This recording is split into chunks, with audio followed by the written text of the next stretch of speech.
Assalamualaikum warahmatullahi wabarakatuh. Selamat datang di video presentasi saya.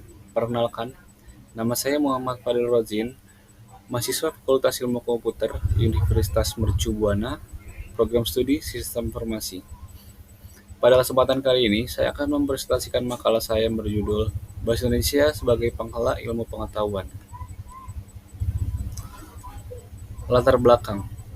Bahasa Indonesia adalah alat komunikasi nasional dan simbol persatuan sejak 1928. Namun, dominasi bahasa asing, terutama Inggris, menghambat fungsinya sebagai bahasa ilmu. Akses masyarakat terhadap ilmu menjadi terbatas karena sebagian besar publikasi ilmiah berbahasa asing. Alasan pemilihan topik. Yang pertama, pentingnya peran bahasa Indonesia dalam pembangunan intelektual bangsa. Yang kedua, kurangnya literatur ilmiah berkualitas dalam bahasa nasional. Yang ketiga, dorongan untuk memperkuat identitas keilmuan bangsa. Selanjutnya tujuan. Pertama, mengkaji peran bahasa Indonesia dalam konteks ilmiah. Yang kedua, menganalisis bahasa Indonesia sebagai bahasa ilmu. Yang ketiga, merumuskan strategi untuk memperkuatnya di dunia akademik.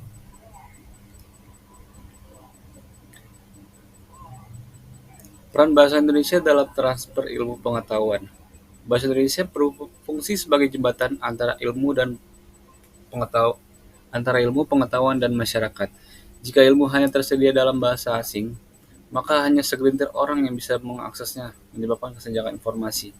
Bahasa Indonesia memungkinkan penyebaran pengetahuan yang merata melalui buku ajar, jurnal nasional, dan media edukatif lainnya, seperti dikemukakan oleh Cair dan Agustina. Bahasa membentuk pola pikir, maka ilmu yang disampaikan dalam bahasa sendiri akan lebih konstekstual dan membumi. Data pendukung. Yang pertama, menurut Alwi dan kawan-kawan, keberhasilan bahasa dalam sains sangat bergantung pada kelengkapan istilah teknisnya. Yang kedua, Nugroho menyatakan bahwa jurnal ilmiah berbahasa Indonesia mempermudah akses ilmu untuk masyarakat luas.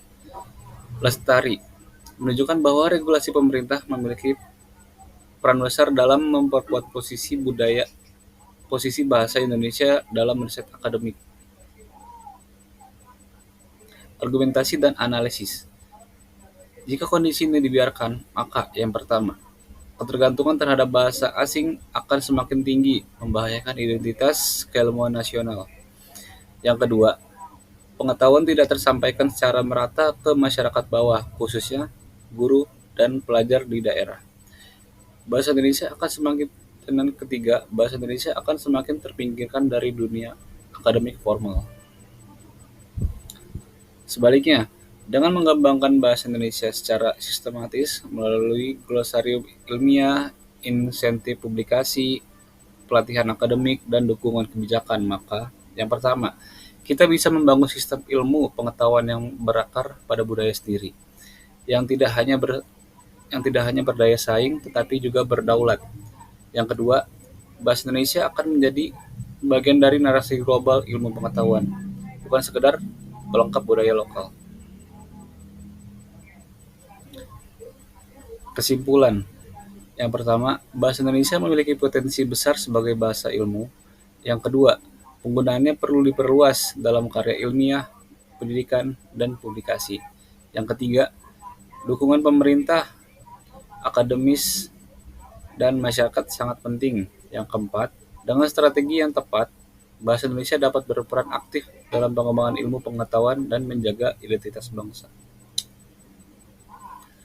Harapan dan saran dari saya, yang pertama, pemerintah harus aktif dalam kebijakan pengembangan bahasa. Yang kedua, dunia akademik perlu membangun kebanggaan atas penggunaan bahasa Indonesia. Yang ketiga, diperlukan inovasi dalam jurnal dan media ilmiah nasional. Berikut daftar referensi dari presentasi yang saya tampilkan tadi. Demikianlah presentasi yang dapat saya sampaikan mengenai bahasa Indonesia sebagai penghala ilmu pengetahuan. Saya mengucapkan terima kasih atas perhatian dan waktu Anda dalam menyimak video ini. Jika ada pertanyaan, masukan, atau tanggapan, silakan beri komentar di bawah.